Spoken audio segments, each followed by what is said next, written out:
O caso Celso Daniel está de volta às manchetes 17 anos depois. O ex-prefeito de Santo André, cidade do ABC Paulista, foi assassinado em 2002. Tudo isso porque o publicitário Marcos Valério, condenado no mensalão do PT, disse em depoimento à polícia de Minas Gerais que Lula é um dos mandantes do crime. Um publicitário que sacudiu a política brasileira em 2005, durante as denúncias do mensalão. Marcos Valério foi condenado a mais de 50 anos de prisão por pagar propina a parlamentares que compunham a base de apoio do governo do ex-presidente Lula. Agora, o mesmo personagem está de volta e pode trazer mais uma peça para o Ministério Público esclarecer um crime que até hoje é controverso. O assassinato do então prefeito de Santo André, Celso Daniel. Em janeiro de 2002, Celso Daniel foi sequestrado depois de jantar na capital paulista, ao lado do empresário Sérgio Gomes da Silva, o Sombra. Era ele quem dirigia o carro, que foi seguido pelos bandidos. Armados, eles conseguiram levar Celso Daniel. 2 dias depois, o corpo do prefeito foi encontrado com 11 tiros, numa estrada de terra em Juquitiba, região metropolitana de São Paulo. Celso Daniel era uma figura importante no partido e seria o coordenador da campanha do PT na eleição de 2002. Na época, Sombra passou a ser o principal suspeito.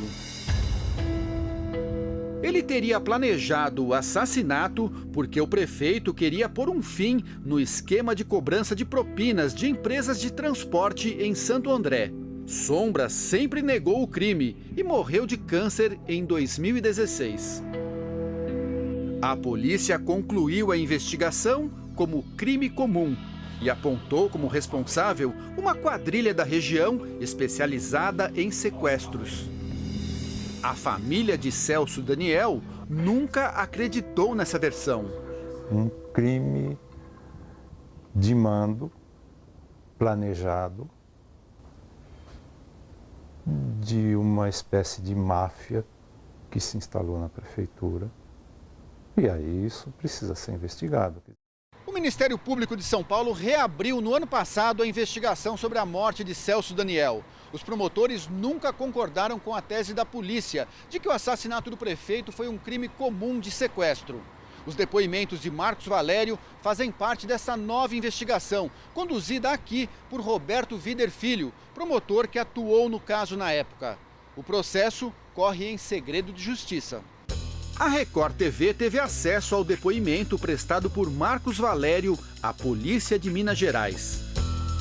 Valério disse que em reunião com João Paulo Cunha, então presidente da Câmara dos Deputados, tomou conhecimento da profundidade e da extensão das ameaças ao então presidente Lula, ao ministro José Dirceu e a Gilberto Carvalho.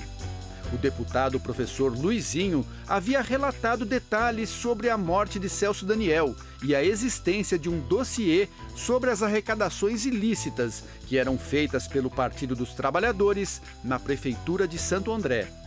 Valério disse que, ao participar de uma reunião com Ronan Maria Pinto, Silvio Pereira e Breno Altman, Ronan deixou bem claro que não iria responder pelos fatos sozinho e que iria apontar Lula como mandante da morte do prefeito.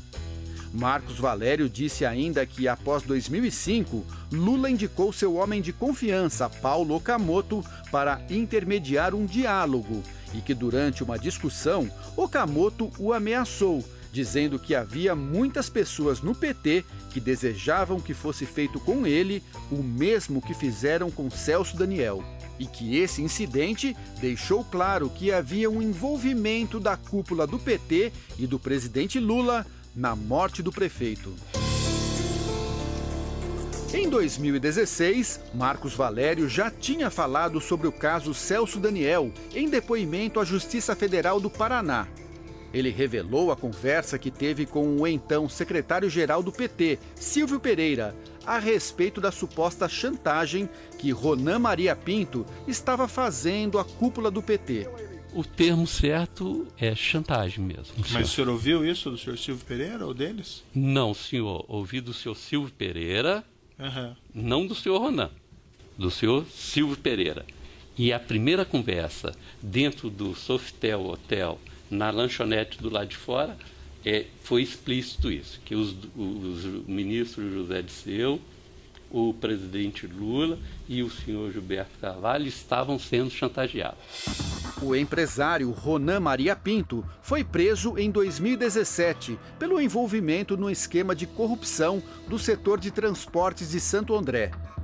Marcos Valério falou também sobre o contrato de empréstimo assinado entre o Grupo Chaim e José Carlos Bunlai, amigo do ex-presidente Lula. O dinheiro seria para pagar Ronan Maria Pinto, que logo depois comprou o jornal Diário do Grande ABC. Valério disse que tinha medo de falar sobre o assunto por causa da periculosidade dos envolvidos no caso. Nas suas palavras, o senhor foi ver quem era Ronan Maria Pinto, correto? Sim, senhor. O que aconteceu? Como é que se descobriu quem era Ronan Maria Pinto? O que o senhor fez para descobrir quem era Ronan Maria Pinto? Excelência, o que eu descobri é muito sério e eu não queria me envolver. E vou pedir para não responder essa pergunta. Por quê? Porque é um assunto muito grave e eu não quero correr risco. O advogado de Ronan Maria Pinto disse que as declarações de Marcos Valério são falsas. Uma tentativa desesperada de conseguir uma colaboração premiada a qualquer custo e com qualquer informação, mesmo que não esteja sustentada por uma prova documental ou outras testemunhas que sustente. Em nota, o PT também afirmou que Marcos Valério mente. O ex-ministro Gilberto Carvalho diz que não conhece e nunca falou com Marcos Valério e que o mesmo vale para o ex-presidente Lula. E acrescenta: tomarei medidas judiciais para que o senhor Marcos Valério pague por mais este crime que cometeu.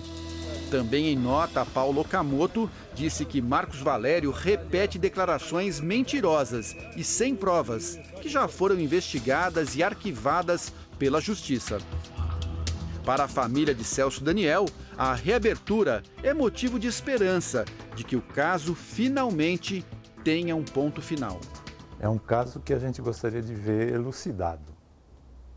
Essa sempre foi a batalha nossa, né? Que tudo fosse investigado, porque as circunstâncias foram sempre muito obscuras.